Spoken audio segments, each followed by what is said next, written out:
अस्सलाम वालेकुम, Hafsa food house में वेलकम। आज मैं बनाने जा रही हूँ बहुत ही सॉफ्ट और जूसी चिकन मलाई बोटी। तो इसके लिए हमें जो चाहिए 1 किलो थाई का बोनलेस यूज़ कर रही हूँ मैं। उसमें 1 चाय का चम्मच भर के नमक ऐड कर दूंगी। चिकन पाउडर 1 चाय का चम्मच भरकर ऐड कर देंगे। काली मिर्च का पाउडर आधा चाय का चम्मच। सफेद मिर्च जाएगी इसमें पिसी हुई आधा चाय का चम्मच। सूखा धनिया पाउडर 1 चाय का चम्मच। छोटी इलायची का पाउडर 1/4 चाय का चम्मच। कुटा हुआ जीरा 1/4 चाय का चम्मच। अजवाइन 1 चुटकी। लहसुन का पेस्ट 1 चाय का चम्मच। अदरक का पेस्ट 1 चाय का चम्मच।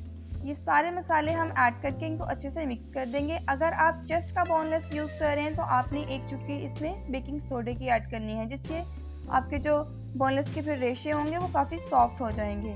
दही में इसमें 2 खाने के चम्मच ऐड कर रही हूँ और इसे अच्छे से मिक्स कर दूंगी। इन तमाम चीज़ों को मिक्स करने के बाद आपने इसे कवर करके 10 मिनट के लिए फ्रिज में रखना है, बाहर नहीं रखना। 10 मिनट के बाद आपने इसको ओपन करना है। इसका जो हमने रैप किया है इसको आधा कप इसमें मैं क्रीम ऐड कर दूंगी।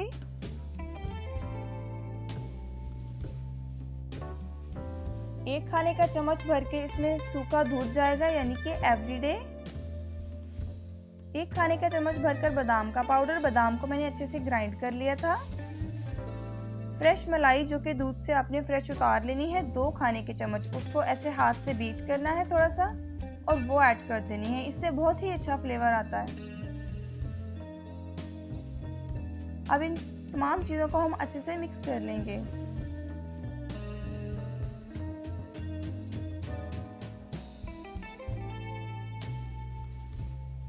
अब मैं इसे 2 घंटे के लिए मैरिनेट करूंगी। इसे इस तरीके से कवर करके फ्रिज में रख दूंगी।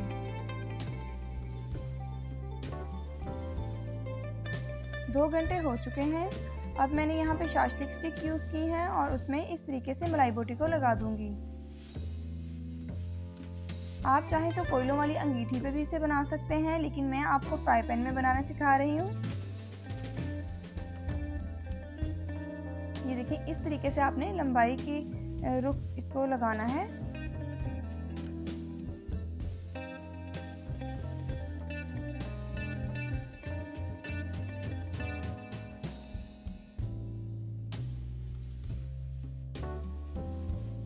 ये देखिए, आपने इस तरीके से शाशलिक स्टिक पे लगा के भी इसको 2-3 मिनट के लिए छोड़ देना है और फिर हम एक फ्राई पैन में ऑयल डालेंगे और इस तरीके से सारी शाशलिक स्टिक्स को रख देंगे। अब आपने इसे बहुत ही हल्की आंच पे पकाना है, तेज़ आंच बिल्कुल नहीं करनी। इससे हमारा चिकन जो है वो कच्चा रह जाएगा।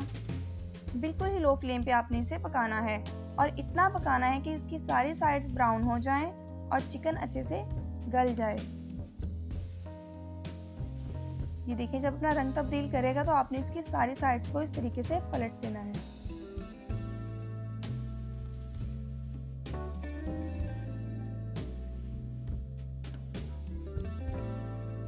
ये देखिए, इसके नीचे ये वाली साइड ब्राउन हो चुकी है।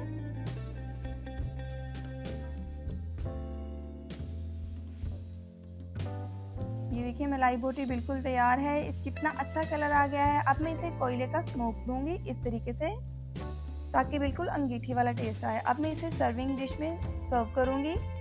ये देखिए, मलाई बोटी बहुत ही सॉफ्ट और जूसी बनी है। आप इस रेसिपी को ज़रूर ट्राई कीजिएगा। आज के लिए अल्लाह हाफिज़।